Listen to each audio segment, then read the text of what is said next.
Imagine uma pequena cidade atlântica, que carrega nas pedras o peso de séculos de dor e resistência. Cidade Velha, o berço da colonização europeia em África, patrimônio da humanidade, palco de uma das feridas mais profundas da história. E agora, em pleno século XXI, ela volta a ser cenário, não de uma libertação, mas de uma encenação.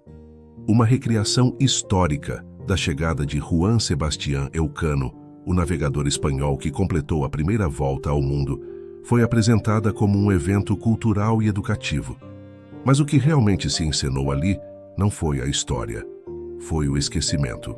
Enquanto tambores soavam e câmeras captavam sorrisos, crianças e jovens cabo-verdianos vestiam trajes de marinheiros europeus, revivendo o desembarque dos colonizadores. A cena parecia inocente, até poética, aos olhos de quem não carrega as cicatrizes do Atlântico. Mas para quem conhece a dor das correntes e o silêncio das senzalas, essa encenação tem outro nome: normalização da violência colonial. Por que crianças africanas estão sendo ensinadas a representar os invasores, e não os que resistiram? Por que os heróis como Amílcar Cabral, Osvaldo Alcântara ou os anônimos que morreram pela libertação não têm espaço nas reconstituições oficiais da nossa memória? O mais assustador é que tudo isso acontece em um país que ainda busca se reencontrar com sua própria identidade.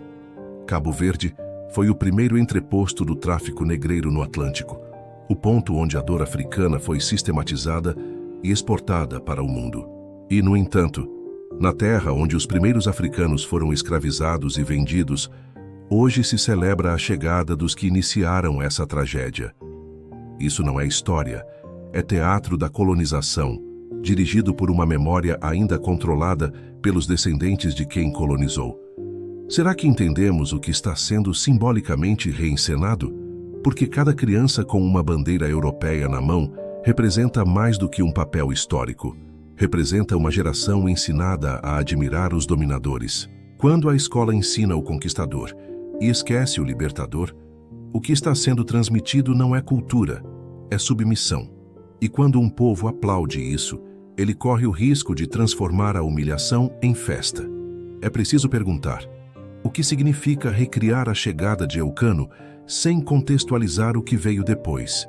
Quantas lágrimas e quantos corpos custaram essa descoberta? Quantas línguas, religiões e culturas foram silenciadas para que essa chegada fosse possível?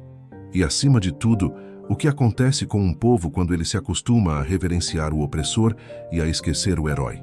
Este vídeo não é uma crítica à história, é um grito pela memória. Porque lembrar é um ato político, e quando a memória é manipulada, a verdade é colonizada de novo. O que está em jogo não é um evento cultural, é a alma de uma nação que precisa decidir. Continuaremos a encenar a chegada dos que nos dominaram ou começaremos finalmente a celebrar a chegada da nossa própria consciência histórica? Para entender o que realmente está em jogo na recriação da chegada de Juan Sebastián Elcano à Cidade Velha, precisamos voltar ao início da própria Cidade Velha, um lugar que não é apenas um ponto geográfico, mas o símbolo do início de uma era de desumanização. Fundada por volta de 1462, essa cidade foi o primeiro núcleo europeu permanente nos trópicos. Foi ali, no coração do Atlântico, que o sistema colonial português testou e aperfeiçoou as estruturas que mais tarde seriam exportadas para todo o continente africano e para o chamado Novo Mundo. Cabo Verde foi o laboratório da escravidão moderna. Da Cidade Velha, partiam navios carregados de homens, mulheres e crianças africanas arrancadas de suas terras, etiquetadas como mercadoria e enviadas para as Américas. Essa cidade, que hoje abriga ruínas e igrejas centenárias, foi construída sobre a dor. A dor que hoje é reencenada de forma disfarçada em nome da história. É nesse mesmo solo, impregnado de gritos e memórias, que em 2025 se encenou a chegada de Elcano. Um evento apresentado como cultural, educativo e turístico. Mas ao olhar mais de perto, percebemos que não se trata apenas de uma representação inocente. É a reafirmação de uma narrativa que coloca o colonizador como protagonista e o africano como figurante. É o velho enredo da colonização sendo contado com novos figurinos e sorrisos ensaiados. Juan Sebastián Elcano, o marinheiro espanhol que completou a primeira circunnavegação do planeta em 1522, após a morte de Fernão de Magalhães, tornou-se símbolo da expansão europeia e da globalização nascente. A sua expedição marcou o início da era moderna, mas também o início do sofrimento em massa de povos colonizados. A viagem de Elcano não foi apenas uma façanha marítima, foi o prelúdio da pilhagem global. Ela abriu as portas para o domínio europeu sobre mares, terras e corpos. A descoberta do mundo pelos europeus foi, na verdade, o início do desaparecimento de inúmeras civilizações não europeias. Portanto, quando se recria sua chegada com bandeiras, fanfarras e aplausos, sem contextualizar o que essa chegada significou para os africanos, o que se celebra é o início da violência que ainda molda nossas sociedades. E o mais grave é quem participa dessa celebração: crianças e jovens cabo-verdianos, muitos deles sem saber o que estão representando. Imagine uma geração inteira crescendo, acreditando que fazer parte de uma encenação colonial é motivo de orgulho, que vestir o uniforme do colonizador é um ato cultural, que aplaudir os que chegaram é mais importante do que lembrar os que resistiram. Essa é a essência da colonização da mente, quando o dominado internaliza a glória do dominador e chama de tradição o que na verdade é opressão. Cidade Velha não é um cenário neutro. Foi ali que o comércio transatlântico de escravos ganhou estrutura. A Ribeira Grande de Santiago, nome original, era o ponto de partida de um sistema que transformou seres humanos em números. Calcula-se que entre o século XV e o XIX, cerca de 12 a 15 milhões de africanos foram deportados através do Atlântico, e uma parte significativa passou por Cabo Verde. O arquipélago foi o primeiro entreposto de escravos do Império Português. O primeiro lugar onde a escravidão africana foi institucionalizada sob as bênçãos da Igreja e da Coroa. É ali que se ergueu a Igreja de Nossa Senhora do Rosário, o mais antigo templo colonial europeu nos trópicos, onde se batizavam escravos antes de serem embarcados, não para salvá-los, mas para justificar sua servidão sob o nome de Deus. E, no entanto, nesse mesmo território, a recriação de 2025 ignorou tudo isso. Nenhum minuto foi dedicado à memória dos escravizados, às vozes silenciadas ou aos heróis que lutaram contra o colonialismo. Nenhuma referência a Amílcar Cabral, a Pedro Cardoso, a Njunga de Pina, a Eduardo Mondlane, a homens e mulheres que deram a vida pela libertação de África.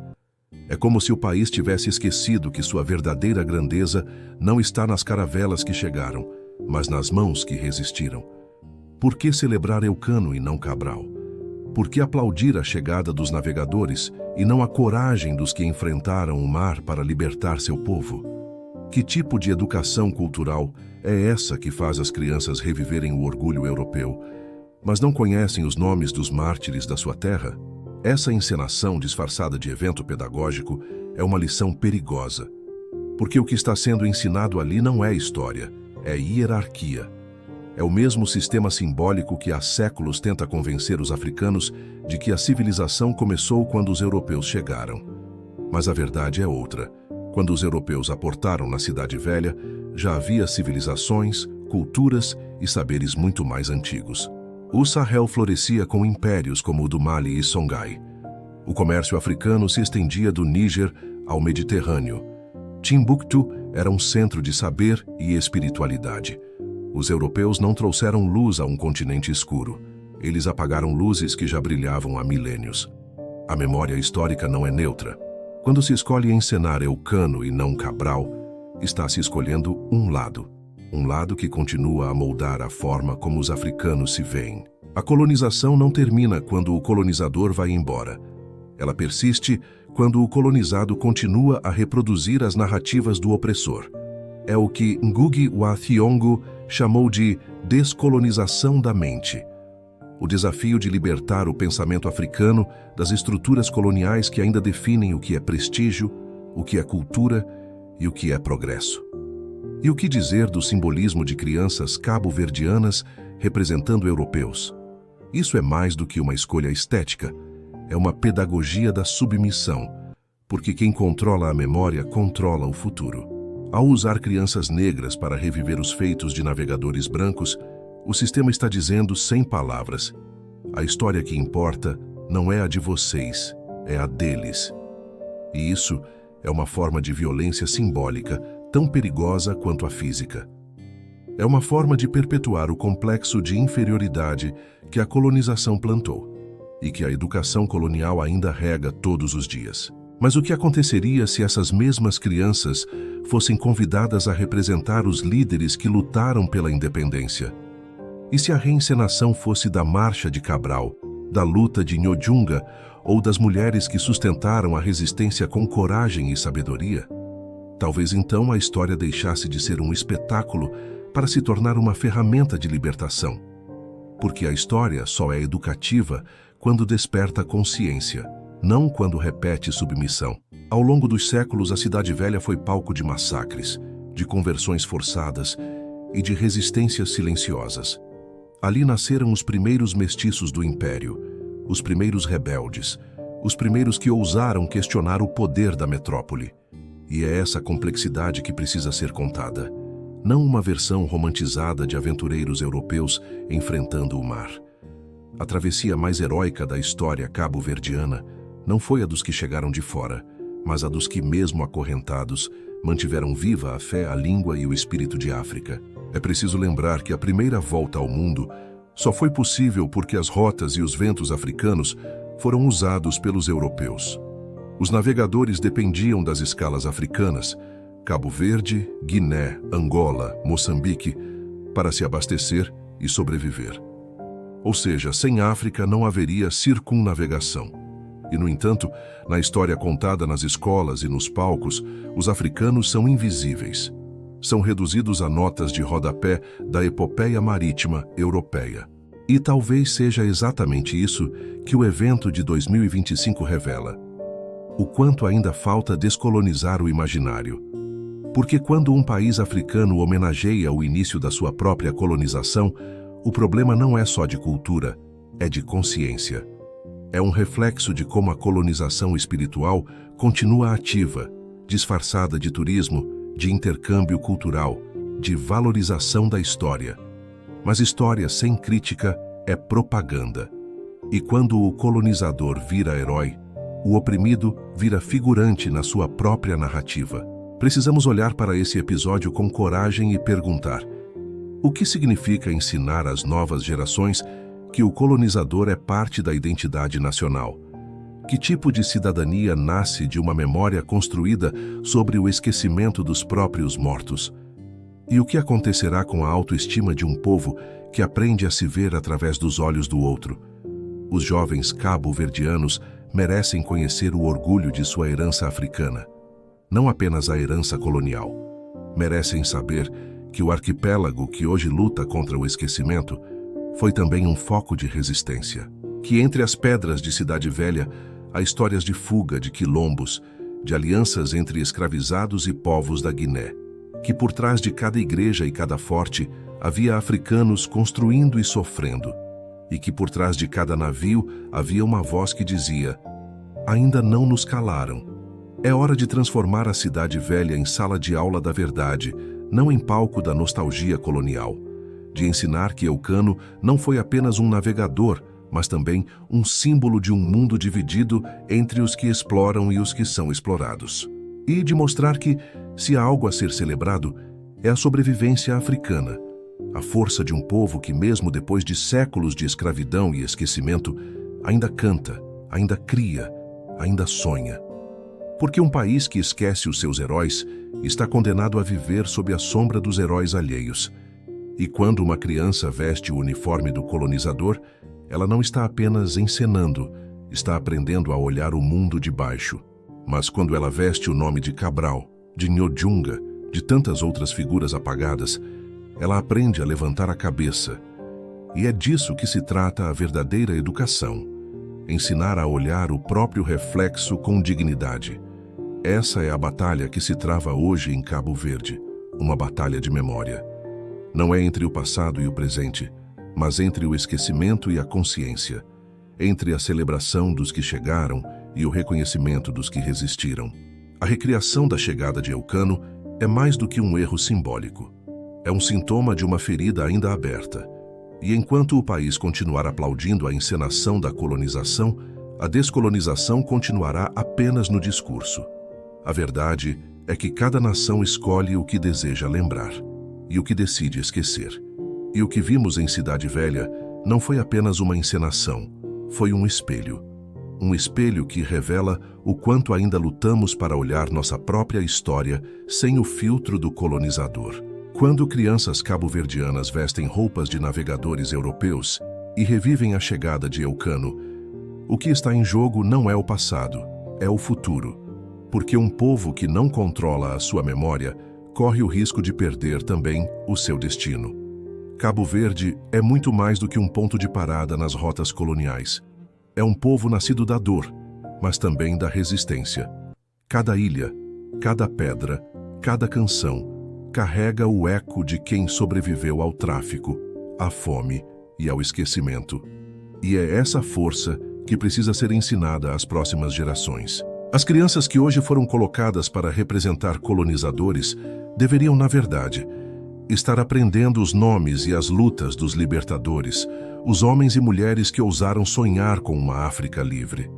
Porque o verdadeiro papel da cultura não é repetir o passado, mas transformar o presente. É hora de reescrever o roteiro, de transformar as praças e escolas em espaços de memória viva, de substituir a glória dos navegadores pela grandeza dos que resistiram. Em vez de reviver o desembarque de Elcano, por que não encenar a chegada de Amílcar Cabral à consciência africana? Por que não fazer da Cidade Velha um palco de reencontro com a dignidade histórica?